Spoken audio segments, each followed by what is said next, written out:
এয়া হৈছে বাৰিষাৰ বতৰ। বাৰিষাৰ বতৰত আম, কঁঠাল, জাম, লেচু এনেকুৱা মানে ফলবোৰ আমাৰ দেখিবলৈ পোৱা যায়। আৰু তাকে মই আজি দেখুৱাইছোঁ এইডাল লেচুৰ গছ।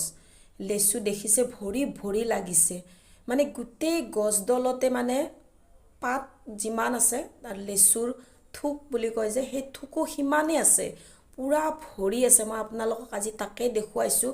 গছডাল ইমান লেচু লাগিছে, মানে মই দেখিয়ে মানে মোহিত হৈ মই মানে নেদেখাকৈ আপোনালোকক থাকিব নোৱাৰিলোঁ। এয়া মই আপোনালোকক দেখুৱাই আছোঁ। মোৰ ঘৰৰ কাষতে এইডাল লেচুৰ গছ আছে, পূৰা গছডাল ভৰি আছে। মই মানে দেখিয়ে ভাল লাগিছে, এয়া দেখুৱাইছোঁ আপোনালোকক। এয়া পূৰা লেচু ঠানি মানে গোটেইতে। আৰু এইডাল হ'ল কঁঠালৰ গছ। কঁঠালডাল মোৰ নিজৰ ঘৰৰে গছ হয়।